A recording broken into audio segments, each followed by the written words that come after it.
dos grandes expoentes que nós temos, né, dentro do programa CITED na área de tecnologia para habitação.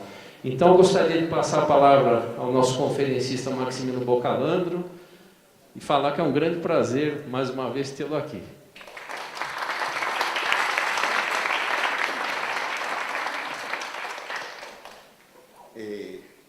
Ha dicho tantas cosas de mí que me ha ruborizado.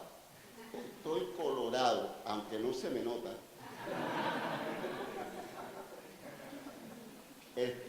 Pablo me ha puesto dos retos.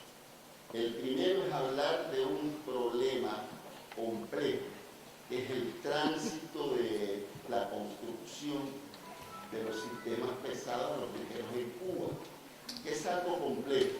Pero lo más importante no es contarlo, sino lo más importante es explicar por qué sucedió en cada caso, por qué se desarrolló y por qué desaparecieron o no. Yo quisiera agradecer, el otro reto es explicar en español a un auditorio que lo que habla es portugués. A ver, que levanten la mano los que entienden español. Casi todo el mundo. Y los que no se lo imaginan.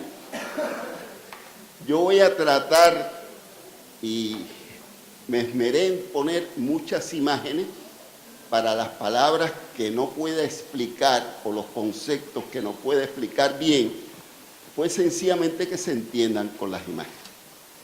Ante todo, quiero agradecer a los organizadores de este evento, a la Facultad de Arquitectura, en especial a Paulo, amigo de muchos años que hemos trabajado en el CITED y que me han dado la oportunidad de compartir ideas con ustedes. José Adolfo decía una cosa muy cierta: nosotros venimos con algo para dar, pero sencillamente nos llevamos mucho más que lo que damos a ustedes. Las técnicas, yo le llamé a esta ponencia Desarrollo de las técnicas constructivas en Cuba, porque en realidad creo que es la razón, es la esencia, pero también tiene el mensaje del análisis de los sistemas constructivos pesados versus los sistemas ligeros. Para valorar el desarrollo de los sistemas constructivos en un país es necesario caracterizar la situación económica, política, naturales que sustentaron y dieron origen a estas tecnologías constructivas. Entre ellas, el territorio y las riquezas naturales. Es importante el desarrollo económico, disponibilidad de materias primas, volumen y programas constructivos, y la prioridad y los recursos que ponen los gobiernos en función de resolver las necesidades de la mayoría de la población. Esto, aunque parece poco importante, todos estos aspectos son importantísimos en las tecnologías constructivas.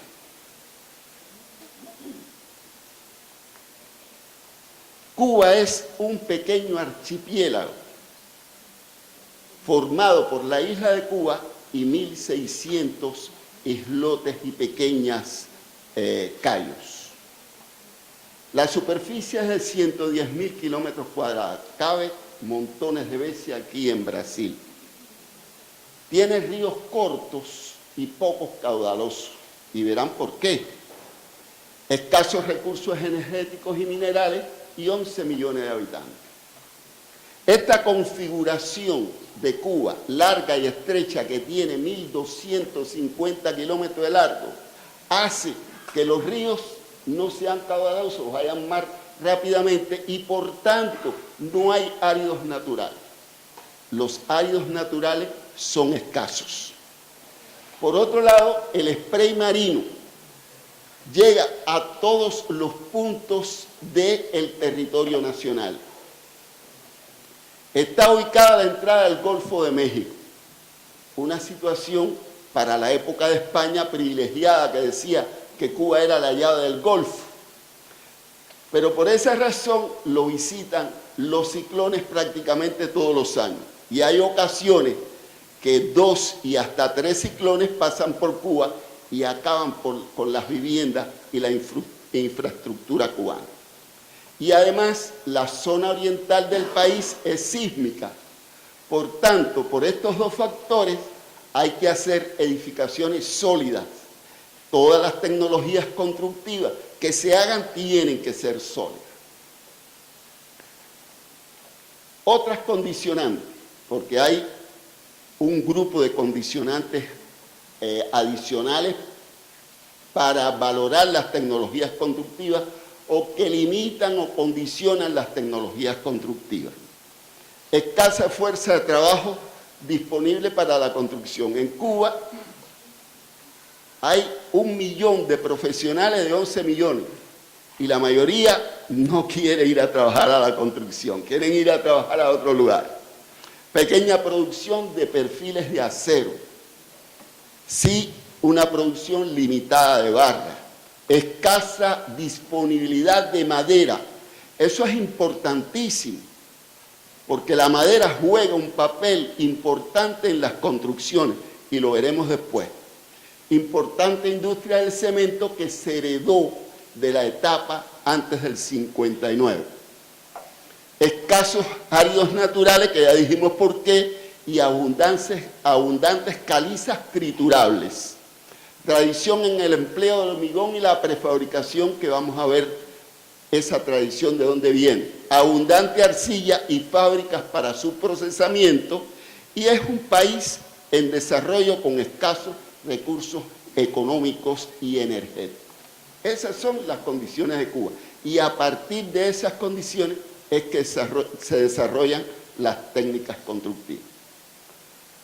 Sin perfiles de acero, como los que hay en Venezuela, sin madera, como los que pueden haber en Brasil y en otros países del sur, ni otros materiales para edificaciones resistentes a los huracanes, a los sismos y al spray marino.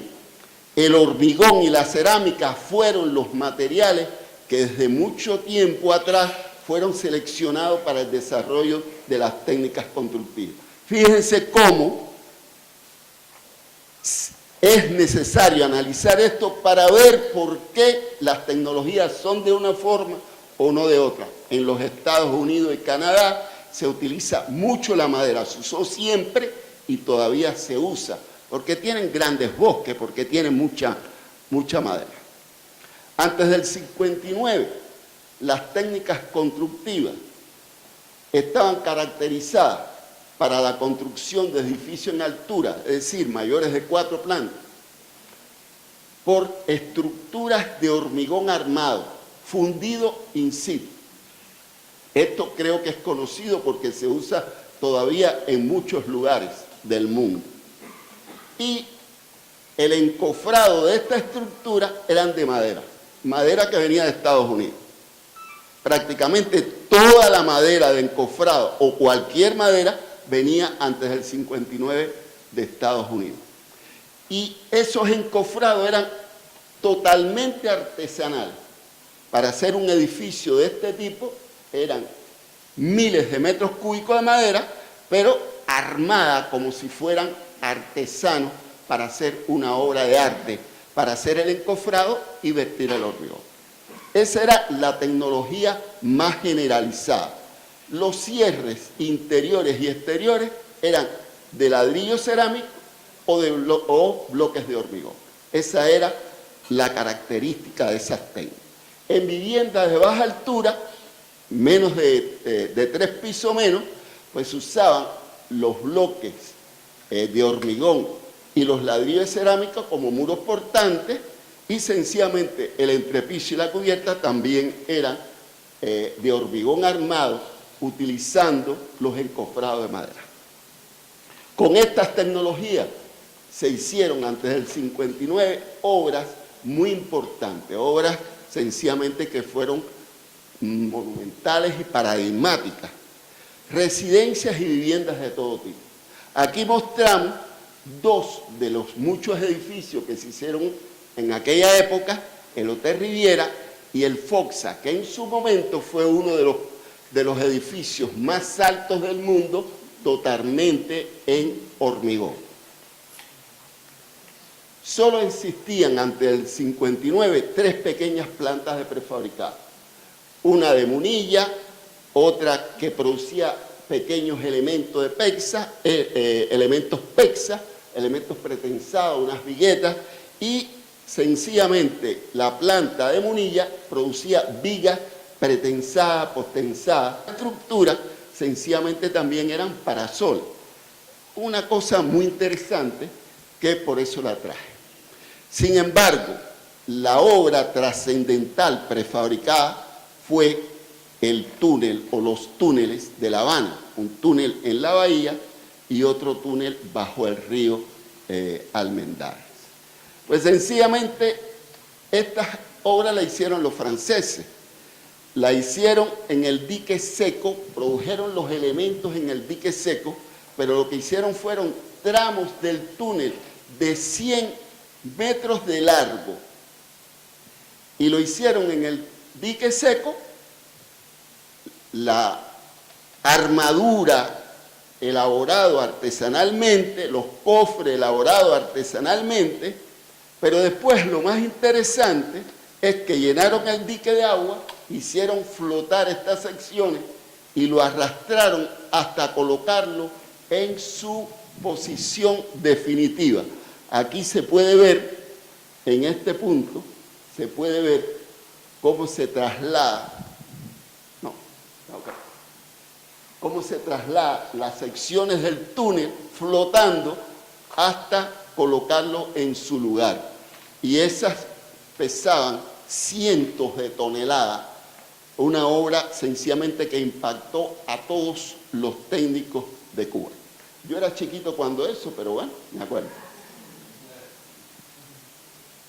Este puente, que es el puente de Vacunayagua, une a La Habana con Varadero.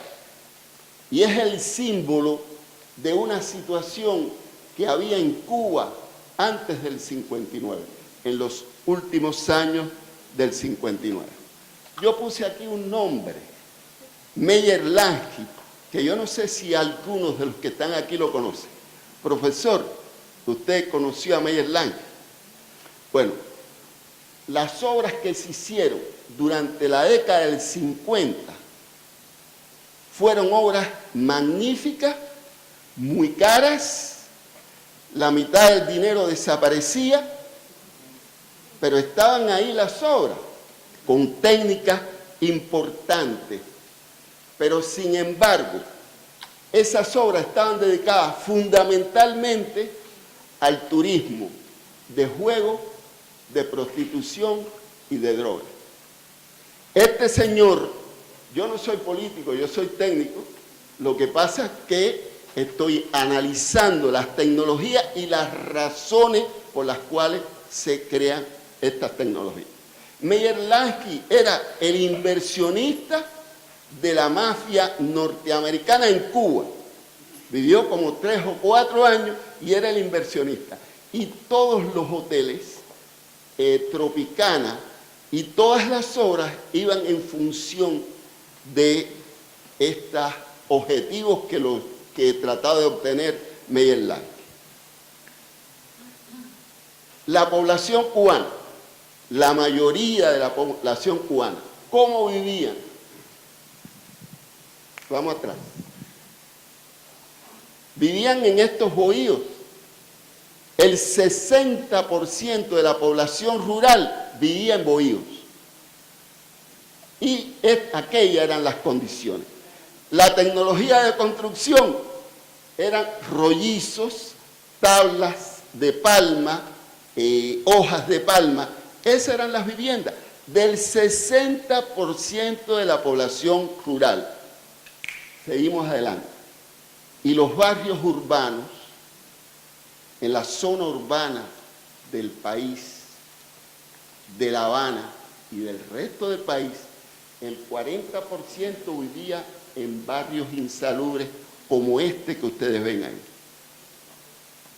Este es el panorama de la vivienda de la mayor parte de la población antes del 59. Repito que no soy político, soy solo un técnico que se ha dedicado durante muchos años a tratar de resolver el problema de la vivienda económica en Cuba y América Latina. Adelante. Del 59 al 70, ¿qué sucede? Hay una serie de programas priorizados, nuevos asentamientos rurales y viviendas urbanas se construyen, cooperativas agrícolas y pesqueras, escuelas rurales, hospitales rurales, puestos médicos, erradicación de barrios insalubres, círculos infantiles, pequeñas industrias y almacenes. Esto es lo que ocurre. Esta es la causa por la cual surgen otros sistemas constructivos que ya los anteriores que les describí no podían resolver. La mayor parte de las obras que se hicieron ante el 59, en la década del 59, del 50, se hacían en la ciudad de La Habana. Y el resto del país, pues la mayor parte no tenía trabajo. Se empezaron a hacer estas obras y fíjense en este gráfico que es muy sugestivo. Este gráfico indica el volumen de construcción total por años desde el 59, 58-59 hasta el 2000. Yo quisiera detenernos un momentico para analizar este gráfico. En el 59, 58-59 se producían 200 millones de dólares en edificación. En el 65 se llegó a 700 millones. Y en el año 86, 88, 89, 2.500 millones de pesos en obra. Pero no de los hoteles para el turismo, sino de viviendas, escuelas, de los programas que estamos hablando. Con esas técnicas constructivas que se heredó en el 59, en todo el país y sin madera, que venía de los Estados Unidos, no era posible enfrentar este volumen de construcción. Por eso surgen otras tecnologías constructivas que estaban dedicadas a economizar madera y acero. El acero era otro de los rubros que venía de los Estados Unidos. Incrementar la productividad del trabajo, acortar los tiempos de ejecución de las obras y aumentar el volumen de construcción destinado a la población y al desarrollo económico. ¿En qué se basó estas tecnologías que se desarrollaron? En pequeños elementos para el montaje manual para la vivienda y sencillamente en componentes laminares de hormigón armado, componentes laminares de 6 y 8 centímetros con luces hasta 30 metros.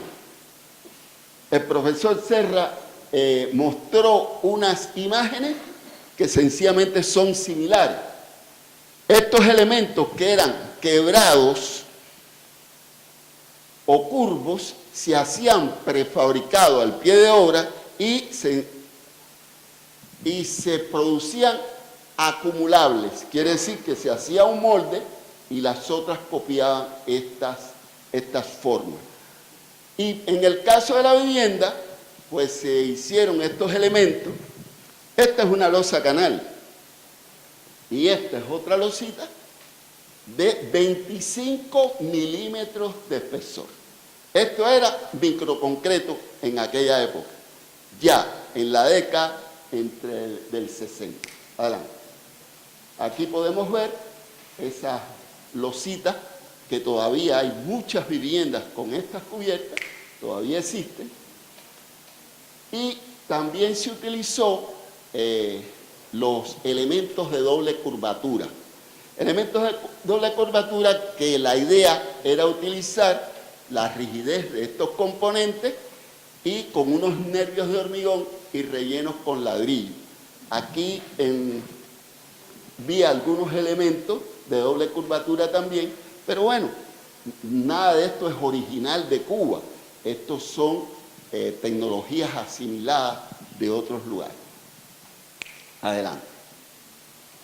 El sistema Novoa, que se usó limitadamente antes del 59, tuvo una aceptación extraordinaria.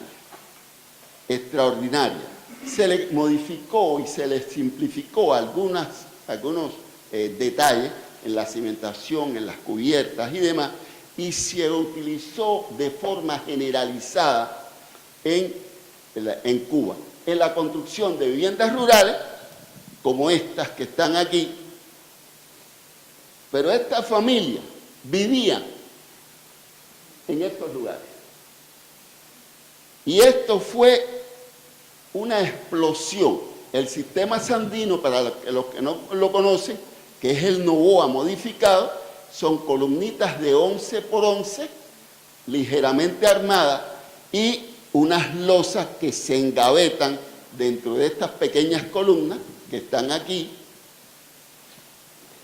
y que tienen 60 milímetros de espesor y que no tienen armadura. Ese sistema se generalizó en el país y aquí se muestra cómo fue usado en distintos tipos de construcción, no solo viviendas, sino también pequeñas escuelas, hospitales y demás, y sobre todo en el área rural del país.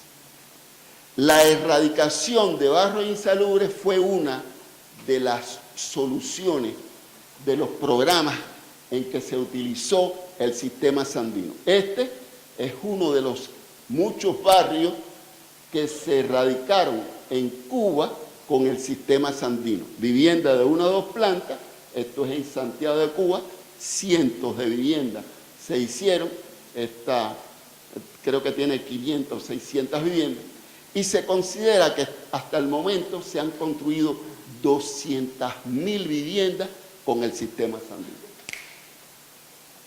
Este es un ejemplo de comunidad realizado también con el sistema Sandino. Ahora, ¿qué ventaja tenía el sistema Sandino? No llevaba madera, se hacían los moldes, se producían los pequeños elementos, no necesitaba grúa y sencillamente se montaba la vivienda de 1 o 2 plantas con este sistema constructivo. Este que está aquí es un edificio triplanta. Quiere decir que en una región accidentada como las terrazas, pues también se pudo construir con la arquitectura, mejor o peor. A nosotros nos parece que en el caso de las terrazas es acertada y las cubiertas del sistema fueron variadas. Aquí tienen tejas, vimos la losa canal, distintos tipos, cubiertas ligeras también en algunas ocasiones. Este es un triplante en las terrazas, este es otro, pero el sistema Sandino también sirvió para ayudar a otros países. Por ejemplo, Jamaica, este es un polígono de producción que es capaz de producir 150 viviendas anuales. Aquí los moldes son de acero, como allí, y la tecnología es muy simple, a cielo abierto, pero se hacen 150 viviendas, se pueden hacer 150 viviendas anuales. Estas son la batería de columnas, que hay de 6, de 8 y de 10 columnas, y sencillamente esta es la última generación de baterías de paneles, donde se hacen 50 paneles todos los días. Es decir, con una batería de molde de eso, se hacen 50 paneles diarios, que es aproximadamente 1/3 de vivienda. Quiere decir que la necesidad de incrementar el volumen de producción, de dirigir la construcción hacia la población rural hacia la erradicación de barrios insalubres, hizo que se recurriera a tecnología de este tipo. También se usó esta tecnología en esa década. Esta es el sistema Lift-Slab norteamericano, algunos quizás la conocen, que es una prefabricación un poco especial.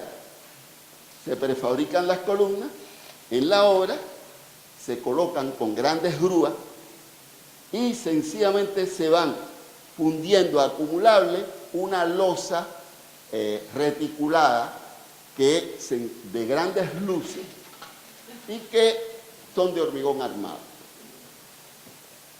En este caso, con esta tecnología, lo que se hace es poner unos gatos especiales en las cabezas de las columnas e ir izando una por una, lentamente, cada uno de esos entrepisos y cubiertas. Primero se levanta la cubierta y después se van levantando los otros entrepisos. Nada más que se usan las grúas para las columnas.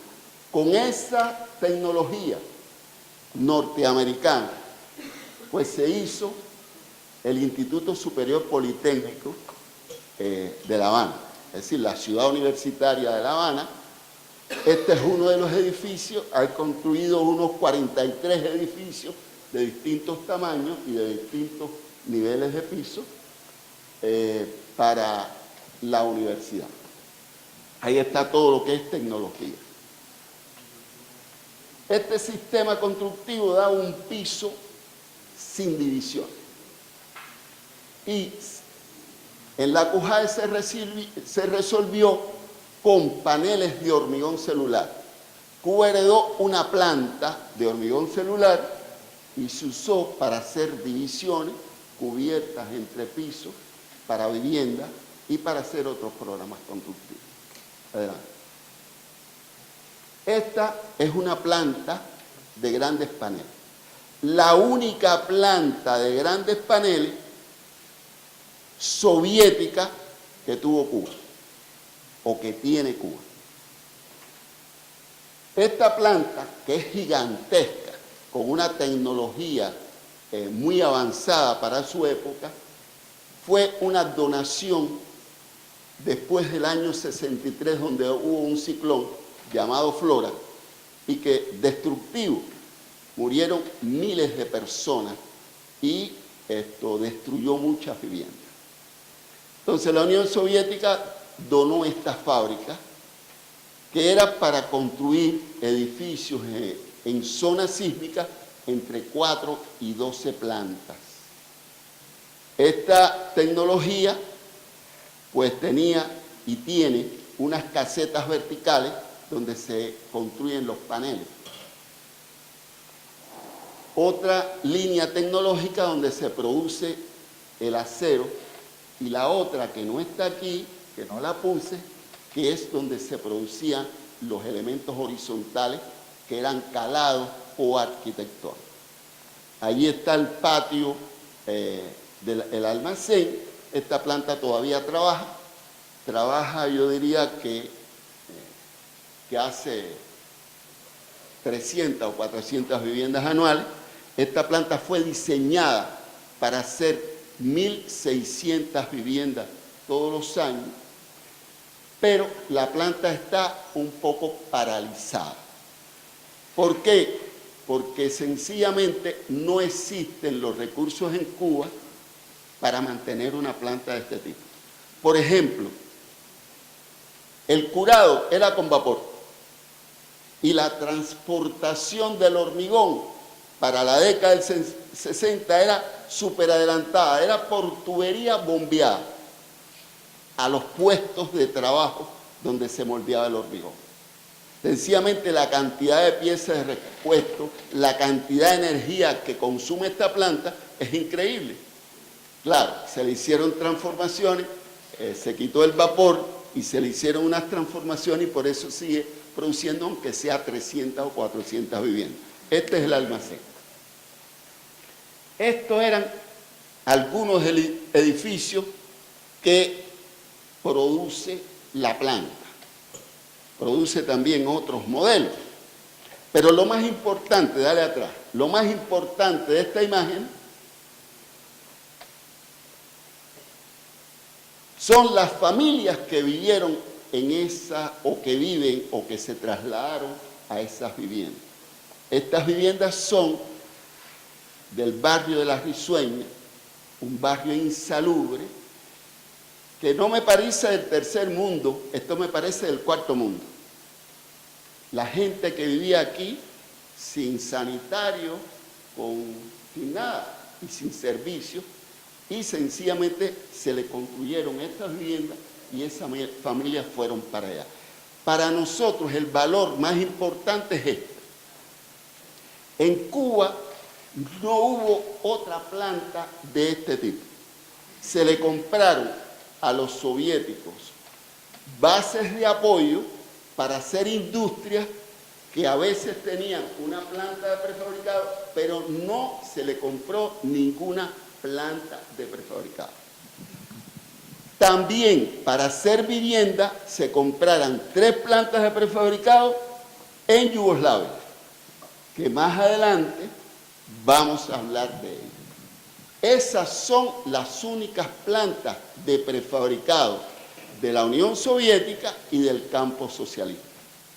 Lo que sí es indudable que los cubanos, los técnicos cubanos, recibieron influencia no solo de los soviéticos y de los países socialistas, también de los franceses, porque yo estudié en el CSTB en Europa y me relacioné con Blachère, conocí allí a Julián Sala y tuve una gran influencia de los grandes paneles y de las tecnologías pesadas.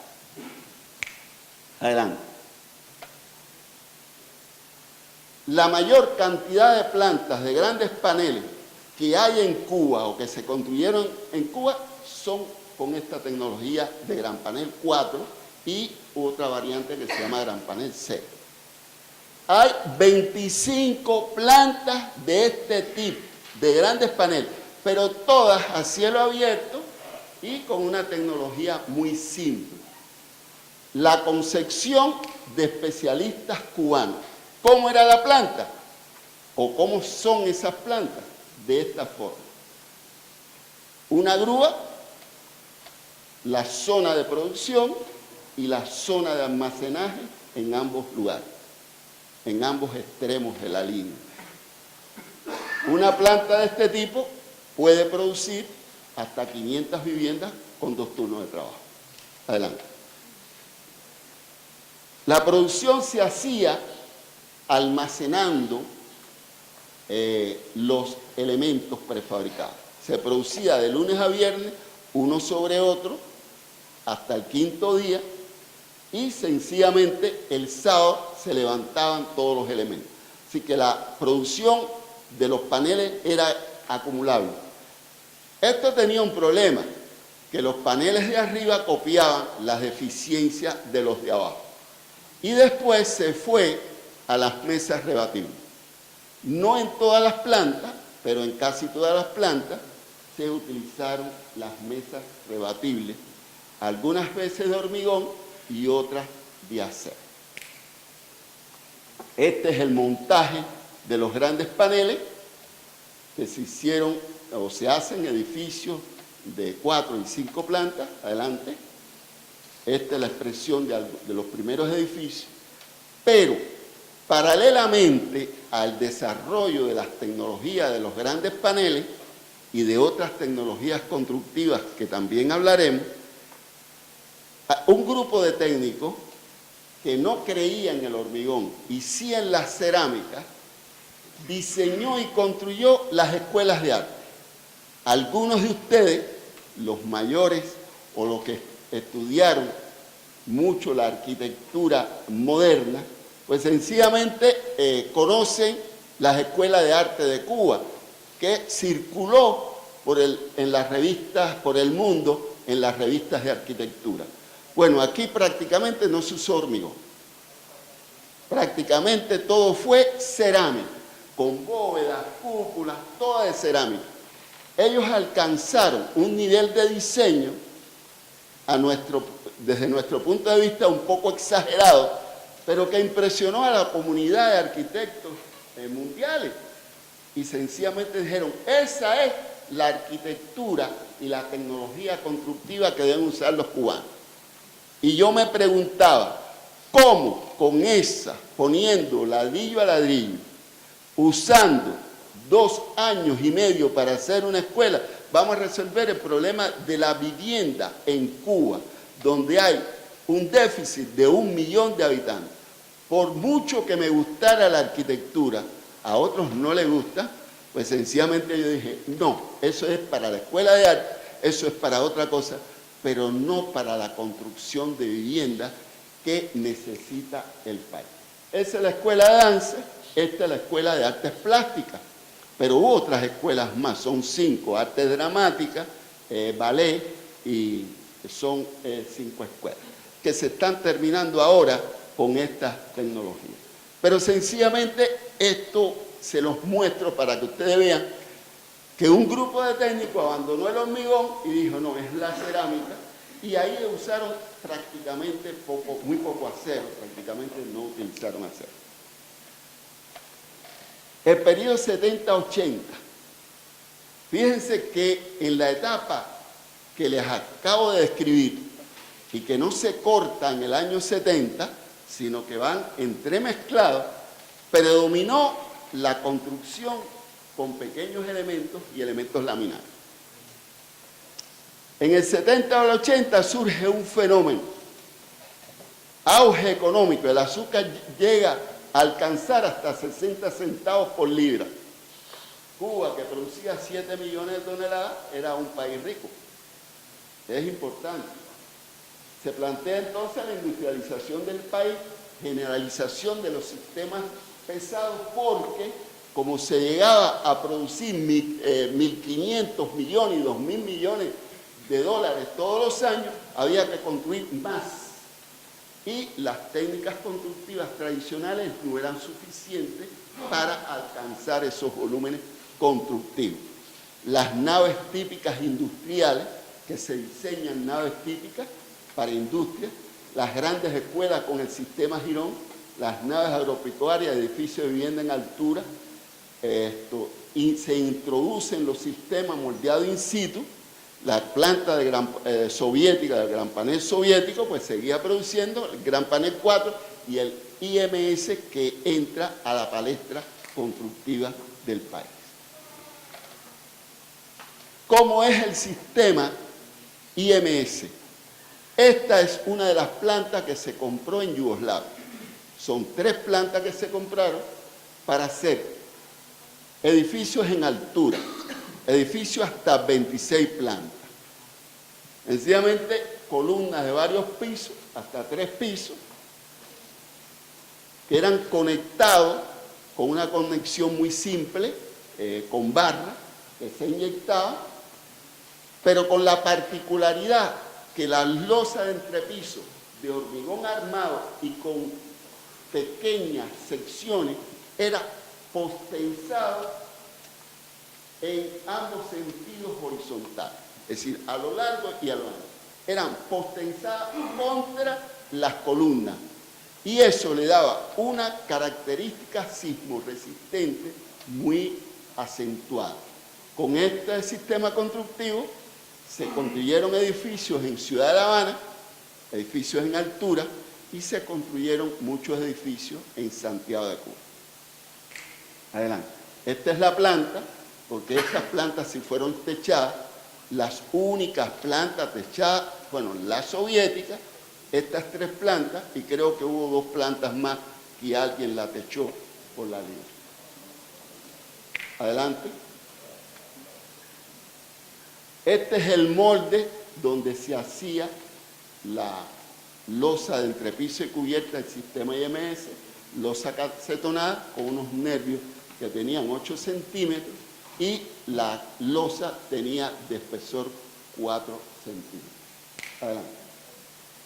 El gran panel micro, no micro por el tamaño, sino un grupo de técnicos que trabajaban en la microbrigada en Cuba, pues sencillamente desarrolló este sistema de gran panel, que a diferencia del sistema de gran panel 4 y 6, utilizaba la losa Spiral, que veremos después, o la losa doble T.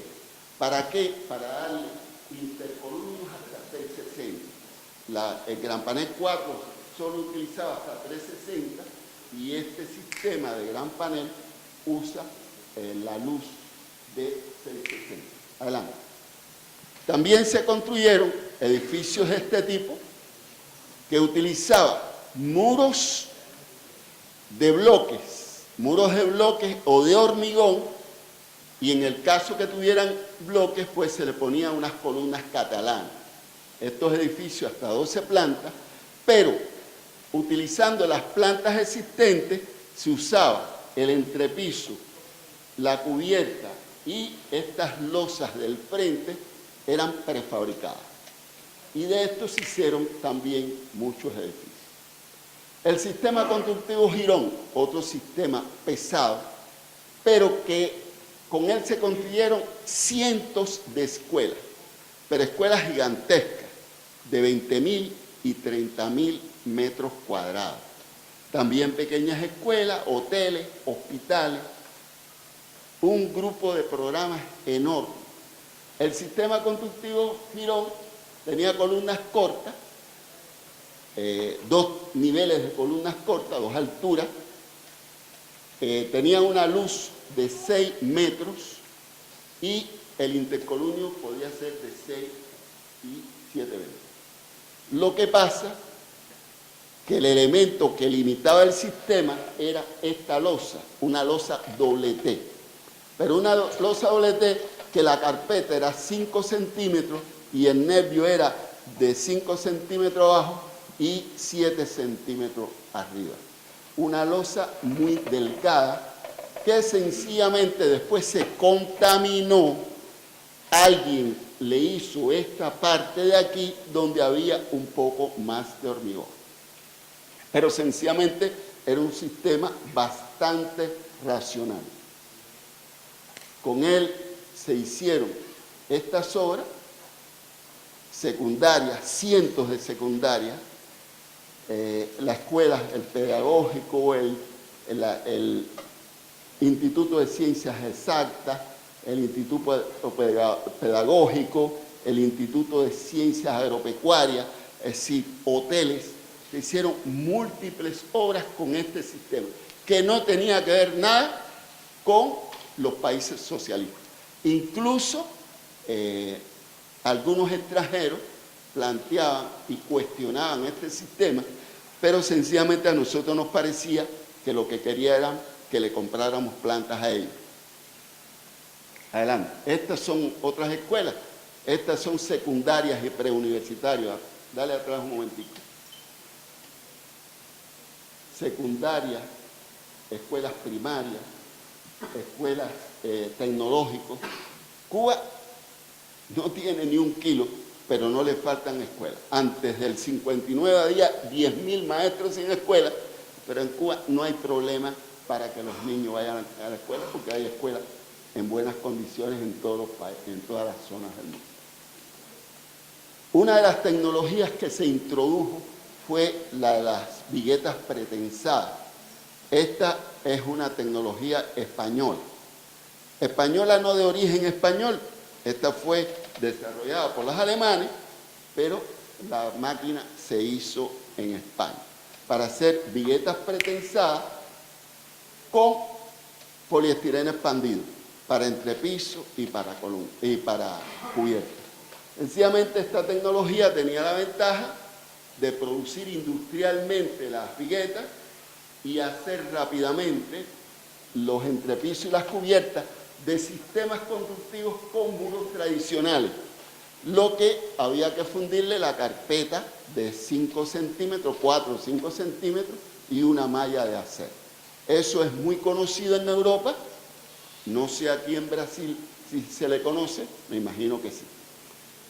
Este es el centro donde yo trabajé durante 30 años, el Centro de Investigación de la Construcción, y que apoyó el desarrollo de las tecnologías constructivas. La sala de ensayo más importante que hay en Cuba está aquí, en este lugar, y aquí ustedes ven ensayo de columnas con braque, ensayo de las losas Spiro, ensayo de todo tipo e investigaciones de materiales de todo tipo que hay en este centro de investigación que cuenta con 250 trabajadores. Adelante. En la década del 80 ocurre sencillamente lo mismo. Siguen los precios altos del azúcar, el auge económico pues sencillamente era tremendo. Las relaciones con la Unión Soviética era que el azúcar valía más que el petróleo. Nosotros le vendíamos 2 o 3 millones de toneladas de azúcar y ellos nos enviaban 13 millones de toneladas de petróleo. Imagínate, el petróleo en Cuba no faltaba. Y nosotros nos creímos que eso iba a ser para siempre. Y por tanto, las tecnologías pesadas se desarrollaron porque seguimos comprando grúas, comprando equipamiento y comprando todo lo que necesitaban estas tecnologías pesadas. Porque ellas no solo necesitan grúas, necesitan también equipamiento de transporte especializado, que eso vale mucho dinero. Además el combustible, cuando usted tiene planta que tiene que llevar los elementos a 20, 30 kilómetros no hay problema, pero cuando lo tiene que llevar a 100 kilómetros, por tanto eso cuesta mucho dinero. Los sistemas constructivos de esa etapa, que empezaron, claro está, antes, fueron el SAR, SMAC, el Gran Panel 70, el IMS que ya venía, el LH Gran Bloque, el Gran Panel 6 que ya venía, y las naves industriales que ya venían en camino desde la etapa anterior. Este es un plan con las plantas de prefabricados que habían en el país. Habían casi 100 plantas de prefabricados. En 1986 se llegó a producir 1 millón de metros cúbicos de hormigón prefabricado. Y en esa época yo era el director técnico del prefabricado en Cuba. Y ahí no están un grupo de plantas de grandes paneles, ahí está una parte, pero no están todos. Quiere decir que Cuba está llena de plantas de prefabricado. Nada se hacía si no era con prefabricado. Adelante. En esa época se introdujo la losa Spiro, una losa que el profesor mostró en su presentación, que esta es una de las losas más avanzadas del mundo y que Cuba la compró y que tiene como 27 máquinas de este tipo. Máquinas que están subutilizadas. Una tecnología brillante, porque es la primera tecnología que produce por extrusión el hormigón. Y estas tecnologías hacen una losa pretensada con torones, es decir, cables de acero, en las líneas largas de nuestras plantas de prefabricado de 180 metros. Un conjunto de máquinas de estas costaba $150.000. Ahora vale $500.000. Y el conjunto de máquinas lo que tiene es la extrusadora y la cortadora. Esta máquina produce una línea larga y después usted la va cortando con unos discos de diamante a la longitud que usted quiere. Hay 27 máquinas en Cuba, repito, subutilizadas. Si alguno quiere comprarnos alguna máquina de estas, se la vendemos, barato. Con estas tecnologías muy productivas, porque con 4 o 5 hombres, pues se producía la línea y en doble turno podía producir 4 líneas diarias, pues por tanto los arquitectos y los ingenieros hicieron el sistema LH. Este sistema utilizaba o utiliza la losa de 30 centímetros, porque la Spiro produce losa de 10, 15, 20 y hasta 30 centímetros. Las de Cuba, en Canadá y en otros países se produce de más peralto, pues sencillamente se usaba la losa como tímpano, y eran los tímpanos transversales de la edificación hasta 3, 4, 5 plantas e incluso edificios de mayor altura. La losa de entrepiso y de cubierta también era espiro con luces de 9 metros y los parapetos pues sencillamente eran los espiro. Quiere decir que con los espiro se hacía el sistema completo. Este sistema se usó y se utiliza todavía en Cuba. Adelante. Estas son algunas de las obras realizadas con ese sistema o con una variante donde se usa la losa de tímpano corta de un piso, pero después hay que empatarla entre un piso y otro. Adelante. Estas son edificios con este sistema, el sistema LH o con el sistema LH gran bloque. Y este es otro sistema. Este es un sistema que pretendió ser abierto. ¿Por qué? Porque utilizaba columnas largas de 2, 3 pisos, luces alcanzadas de 6, 7, 20 hasta 9,60 e intercolumnios de 6 y 7, 20. Los puntales podían ser desde 2,40 hasta 5,40. Por tanto, era un sistema abierto que con un molde tú hacías distintos tipos de columnas. Y las cubiertas y entrepiso eran los spiros, con una junta un poco especial. Y a mi juicio, el problema más crítico del sistema es que tenía o que tiene doble viga, que se apoyan en un bracket y tienen doble viga. La cantidad de hormigón y de acero que tiene el sistema es muy elevada.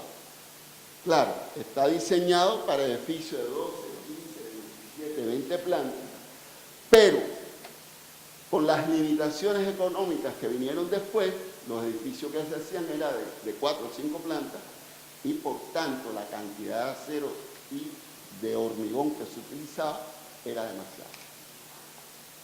Estas son las secciones de la columna, los moldes de una de las plantas de prefabricado. Estos son detalles constructivos. Fíjense el bracket que tienen acá. Adelante. Esta obra, que es el Instituto de Ciencias Informáticas de Cuba, que es un conjunto de edificios que tiene como 40.000 metros cuadrados, que se ha hecho casi totalmente con este sistema constructivo. Hospitales, aquí, hospitales y obras, no de vivienda, pero sencillamente obras. Este es la Universidad de Ciencias Informáticas en construcción. Adelante. Este es el policlínico. Adelante. Así que ese es otro sistema pesado, muy pesado, que se ha utilizado en Cuba y todavía se utiliza ahí. También se introdujo en esta etapa los sistemas de encofrado para fundir el hormigón en el lugar. Buscando el ahorro de madera, buscando evitar el transporte a partir de las plantas de prefabricado, comienzan a utilizarse estos sistemas constructivos que se conocen en Europa, se conocen en el mundo. Aquí estoy seguro que se han utilizado. Son los sistemas casetonados para hacer las cubiertas y entrepisos. Aquí se puede ver.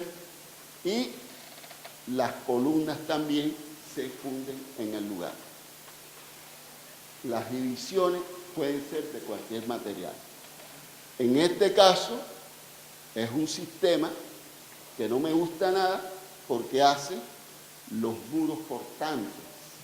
Entonces, es un encofrado. Este sistema es de procedencia colombiana, aunque el origen es canadiense.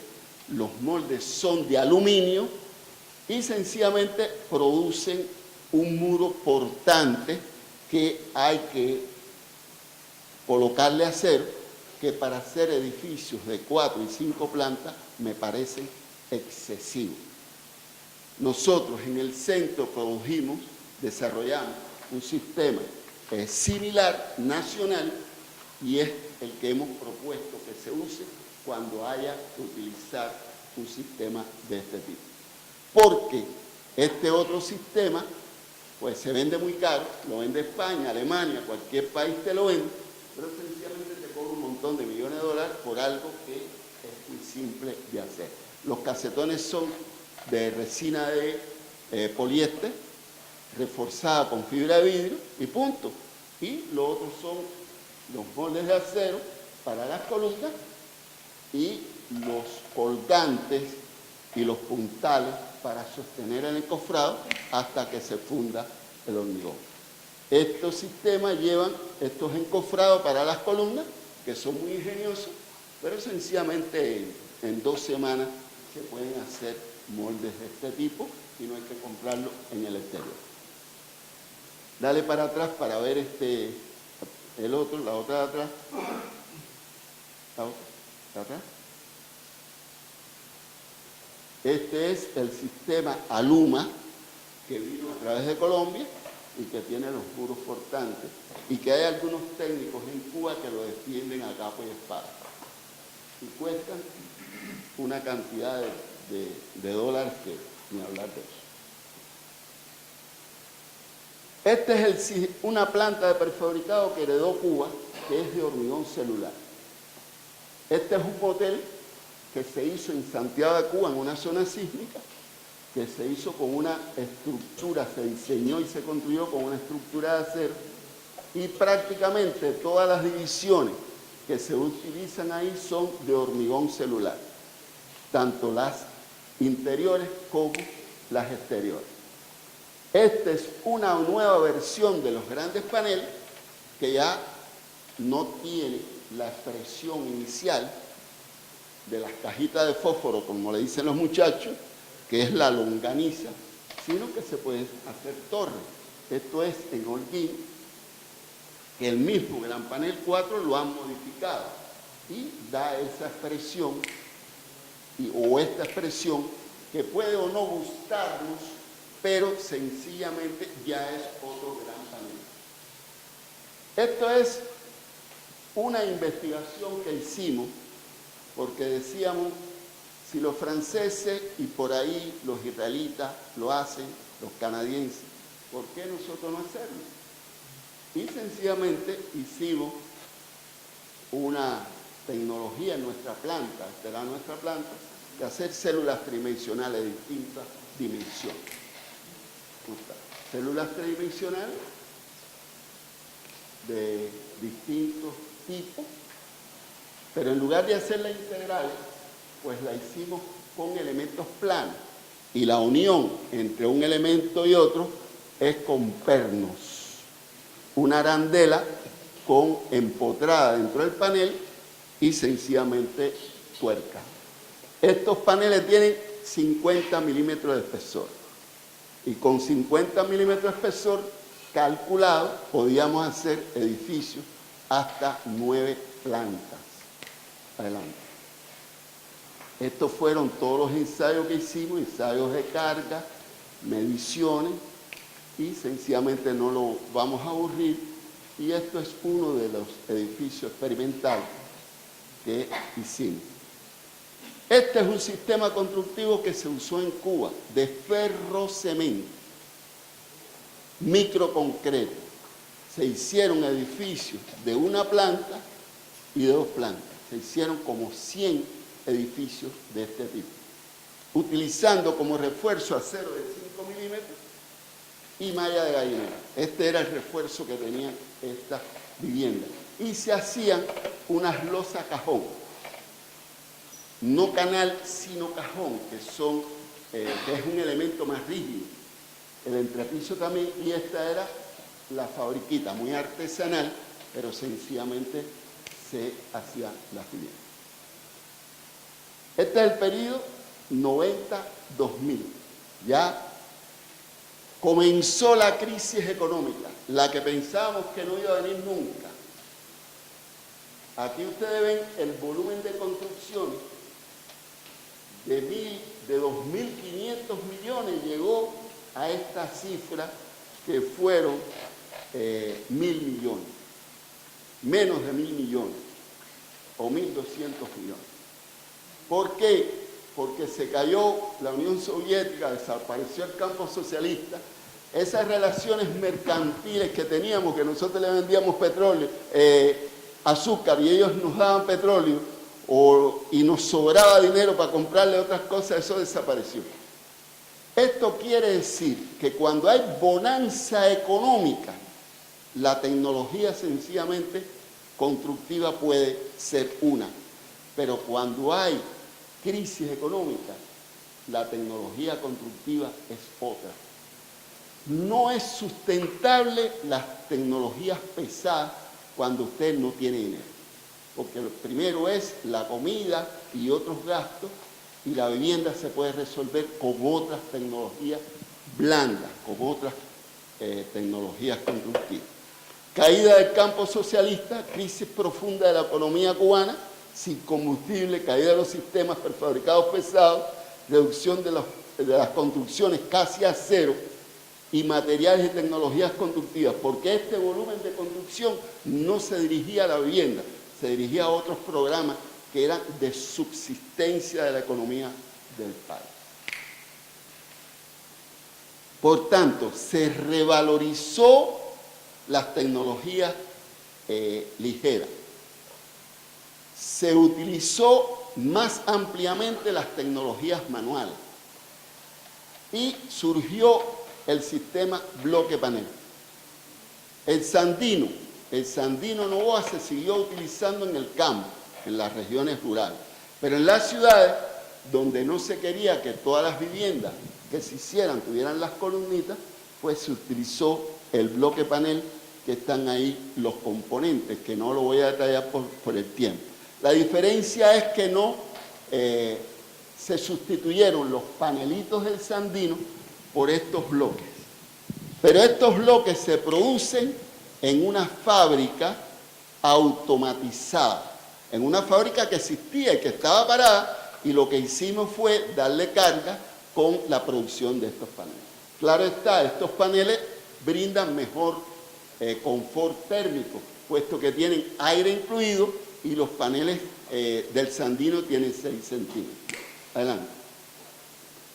La construcción de estos sistemas era muy simple, con piedras en lugar la cimentación, una canal que producía la misma fábrica, pues estos elementos que fijaban la posición de las columnas, dejaban el alojamiento de las columnas, la cimentación se hacía muy rápidamente. Estos eran los bloques que se colocaban por un hombre. Los bloques tienen 20 centímetros y 11 centímetros de espesor, igual que la columna, y estas eran son las plantas que producen estos elementos. Los bloques pueden tener 92 centímetros, que es el módulo completo, y pueden tener también medio módulo y 3/4 de módulo. Voy un poquito rápido, pero sencillamente, ¿qué hicimos? Producir unas máquinas que también pueden producir esos bloques. ¿Para qué hacíamos? Podíamos prescindir de esas grandes fábricas y producir con estas maquinitas también esos bloques. Las columnas también se pueden producir en moldes individuales, y en pequeñas plantas se pueden hacer edificios de bloque panel. Al principio utilizamos la vigueta pretensada y las bovedillas de hormigón o de poliestireno, y después retomamos la losa canal para cubierta y entrepiso para el sistema bloque panel. Adelante.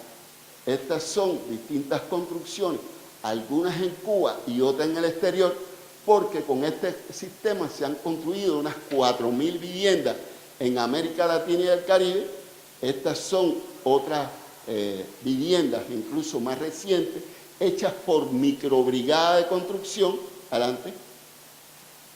Estas ya son edificios hasta 4 plantas, e incluso obras turísticas que se han hecho con ese sistema constructivo, y estamos hablando del montaje manual, producción y montaje manual sin uso de grúa y transportada en camiones normales.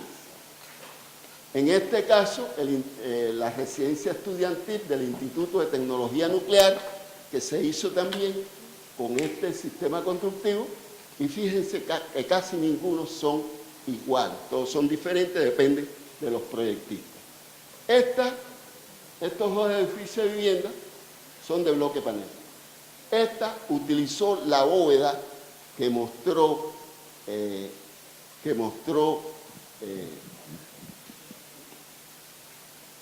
nuestro amigo uruguayo, lo mostró Walter Cruz, que la hizo el arquitecto Montero, hizo cubiertas y entrepisos con esa tecnología. Y esta viviendita que está aquí es el Sandino con el techo sancocho, puesto que desde hace muchos años, pues sencillamente trabajamos como OPIPCA en hacer, unir sistemas constructivos cubanos con venezolanos, pero también con utilizar sistemas de otros países. Hay una vivienda aquí que no se ve, que la hicimos con los elementos de cubierta del CEBE.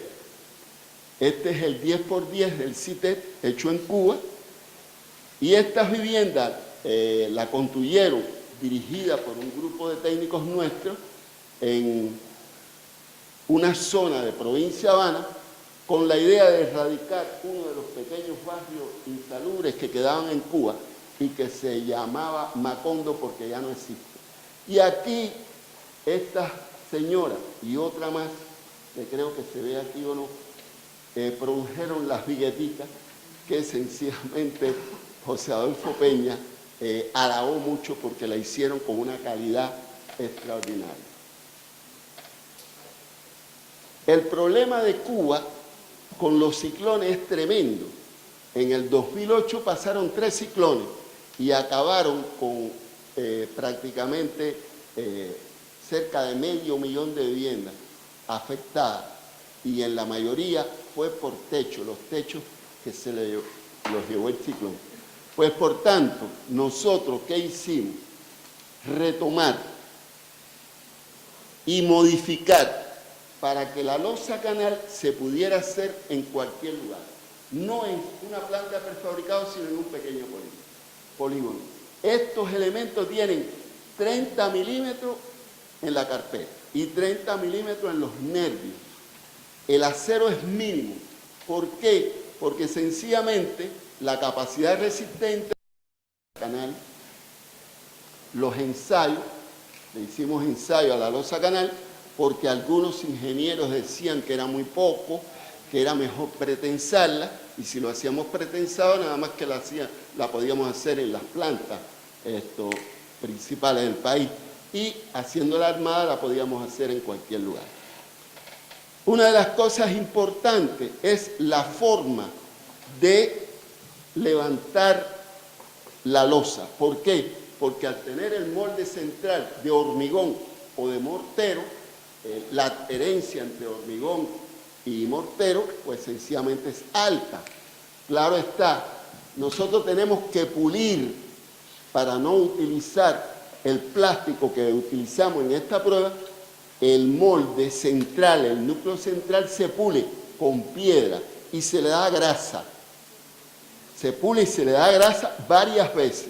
Y por tanto se crea una película que rompe la adherencia entre los dos elementos. De todas maneras, la adherencia es alta y para levantarla con la mano resulta dificultosa. Esta es la forma de transportar la losa canal. Cuando vayamos a levantar la losa canal que tenemos ahí, tenemos que hacerla de esta forma, con una cabilla, con 2 tubos, entre 4 personas se puede levantar. ¿Por qué? Porque esta losa puede pesar entre 100 y 150 kilos. Por tanto, es necesario que la lleven, la transporten 4 personas. Aquí se ve utilizada en entrepiso, en cubierta, en edificios y plantas, aquí cogiendo la junta, porque la losa canal tiene una junta que sencillamente es una llave cortante y que permite el trabajo conjunto de todos los elementos. Eso aumenta la capacidad resistente de las losas.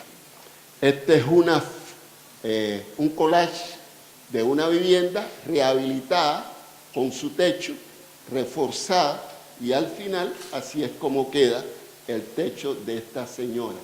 Esta es otra vivienda.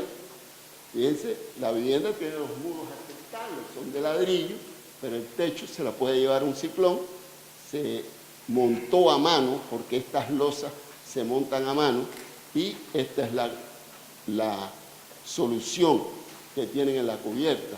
Aquí ustedes ven la cubierta anterior y la cubierta nueva. Aquí también, esta es un dispositivo creado entre el dueño de la casa y un grupo de nuestros técnicos para montar desde el camión una losa que tiene 420 y montarla a mano. Esto ustedes lo tienen en el DVD que les van a entregar. Y está la otra variante, la villeta y la plaqueta. La losa canal es la mejor porque es una losa más rígida. Pero ¿qué pasa?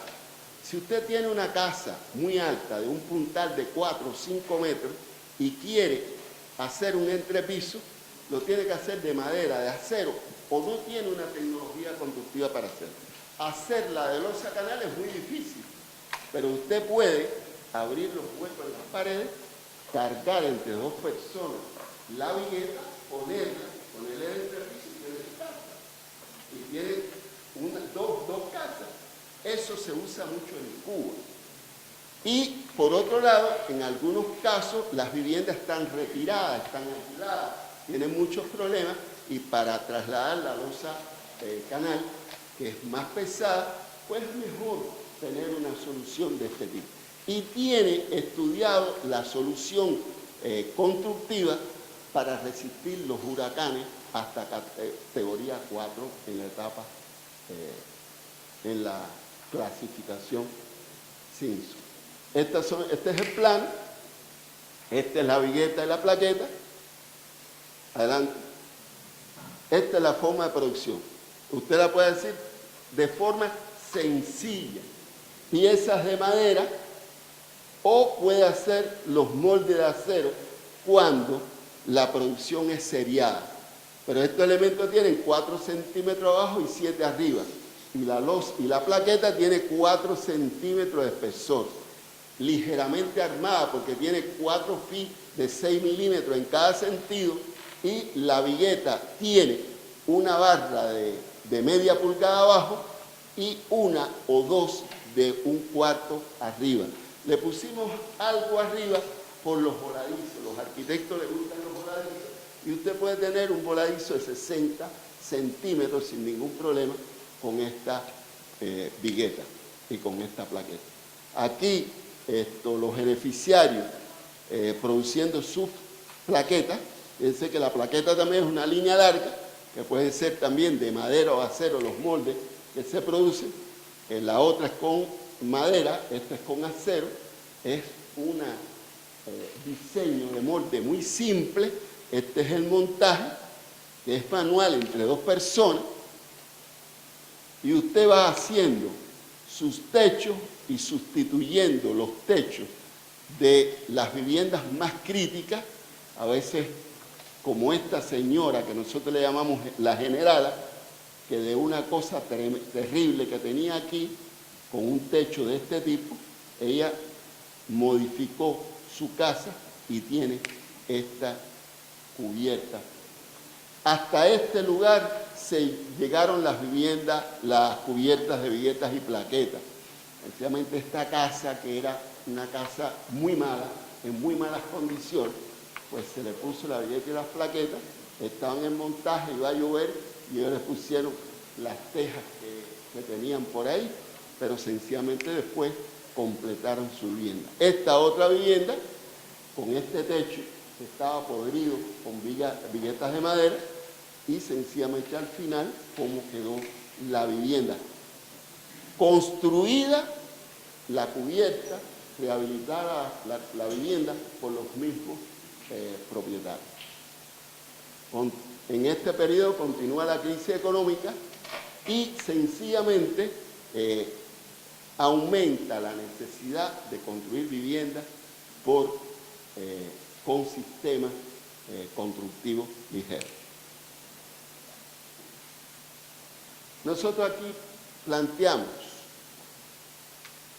una solución tecnológica de una forma diferente de utilizar el microconcreto. Este sistema se llama PMS y lo que tiene un núcleo de poliestireno aquí en el medio y capas de microconcreto con estas colas de Milano para aumentar la adherencia. Con eso se hacen las paredes. Tiene 90 centímetros el bloque, el polipanel como le llaman, 30 centímetros de altura, y la productividad para colocar estos bloques es muy alta. Se utiliza mortero aditivado para colocar los elementos y sencillamente la cubierta y los entrepisos se usa con una losa canal que tiene incorporado el poliestireno expandido y una cantidad muy pequeña de acero, el mínimo de acero. Este es el sistema PMS. Aquí se ven los ensayos que se le hicieron en el centro y aquí se transporta porque estos elementos se producen para Cuba y se producen también en estos momentos para Panamá. Esta es la sección de un muro portante para 2 pisos y sencillamente el montaje es muy rápido. Aquí se está una fábrica que era de otra cosa, de elementos prefabricados, y aquí se están produciendo el sistema PMS. Y vemos cómo vamos pasando poco a poco de los sistemas pesados a los sistemas más ligeros. Esta maquinita, hecha por unos innovadores, con esta maquinita producen sencillamente los paneles.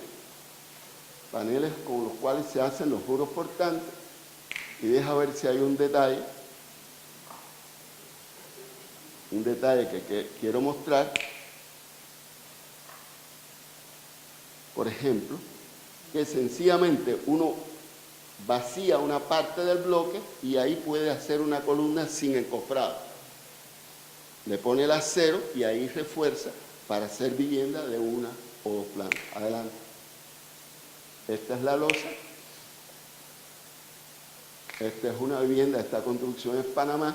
Y además se puede utilizar estos polipaneles para cierres exteriores e incluso en interiores, como fue el utilizado en esta construcción.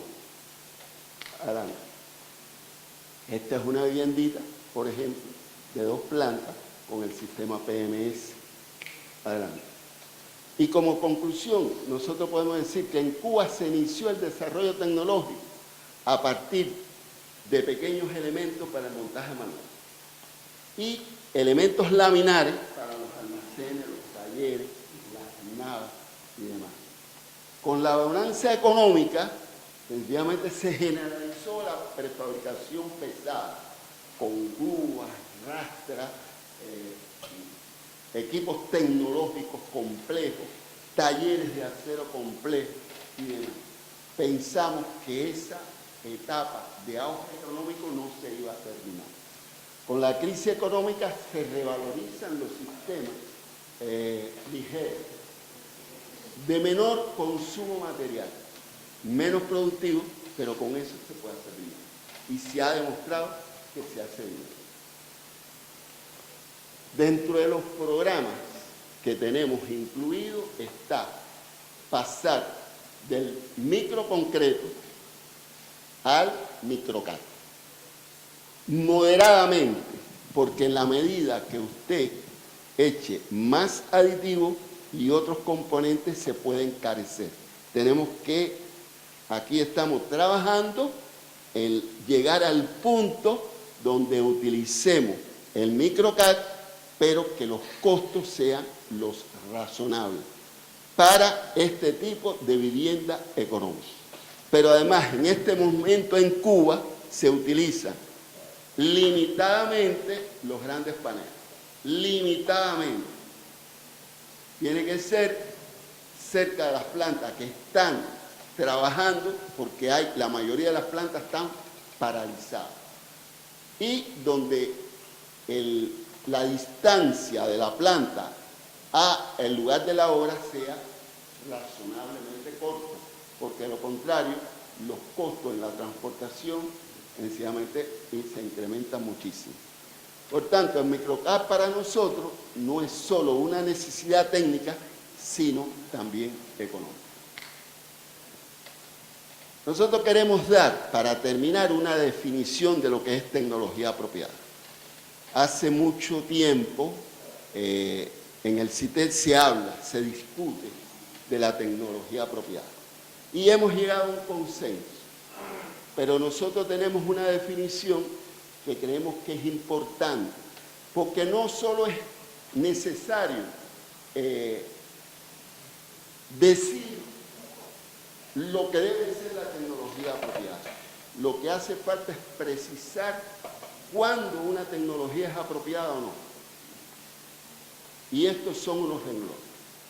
Son aquellas que emplean materiales y productos locales. Importante. Utilizan la energía racionalmente de acuerdo a la disponibilidad del país. No es lo mismo Venezuela que Cuba que Dominicana.